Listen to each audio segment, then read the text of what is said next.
how can I forgive Bryn? She stole my bike and scratched it up. She's got to pay for that. That's a pretty bad thing to do, but Jesus forgave you of a lot worse than that.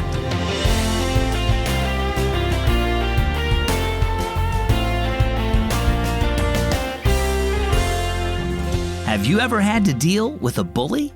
My name is Zach, and this is Keys for Kids. When somebody makes fun of you or bullies you, you probably want to get back at them, right? Well, that's not what Jesus wants you to do. If you're a Christian, he commands you to forgive other people. After all, he forgave you of all the bad stuff you've ever done in your life. With his help, you can forgive other people too. Just listen to Ephesians chapter 4. Be kind to each other, forgiving one another, just as God through Christ has forgiven you. And now let's listen to our story. It's entitled A Curious Incident, Part 2. After their bikes were stolen, Ryder and Zach asked all their friends and neighbors to be on the lookout. They prayed about it too, and Dad even prayed for the person who had taken the bikes. As they were praying together a few days later, Ryder's thoughts wandered. I wish I could get my hands on whoever took my bike, he thought. He'd have a black eye and a bloody nose and... Ryder opened his eyes just then and noticed the words on a plaque hanging on the wall. Forgive one another as the Lord forgave you. He struggled with his thoughts and feelings. He felt like getting back at the person who had taken his bike, but he knew Jesus wanted him to forgive.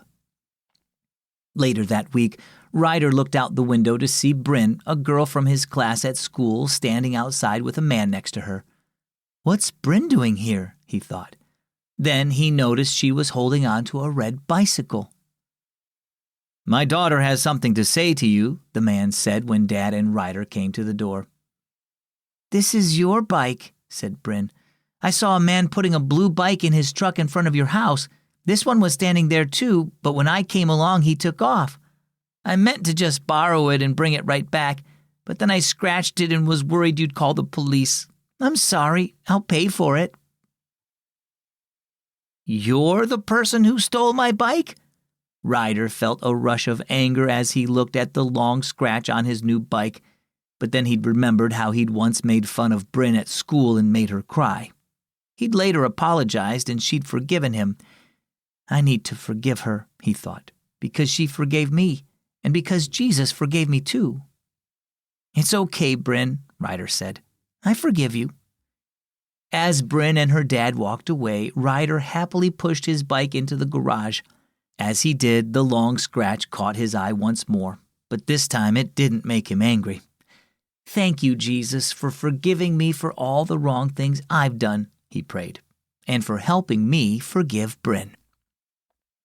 How about you? Do you find it difficult to forgive someone who has wronged you?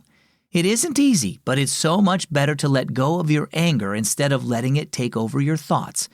Jesus tells us to forgive others for the wrong things they've done to us because he's forgiven us for all the wrong things we've ever done. Trust him to help you let go of your anger and forgive. Our key verse today is Ephesians 4:32. Be kind to each other, tender-hearted, forgiving one another, just as God through Christ has forgiven you. And our key thought for today, forgive others. When you support Keys for Kids Ministries, you're supporting the gospel in Afghanistan and Pakistan through our Storyteller program. When you support Keys for Kids Ministries, you're supporting public school kids hearing the Word of God through our partnership with the three Heath brothers. And when you support Keys for Kids Ministries, you're supporting families growing a passion for Christ through our daily devotions and internet radio station. Learn more about Keys for Kids Ministries during our Week of Giving, May 12th through 16th at keysforkids.net/weekofgiving. I'm Zach with Keys for Kids.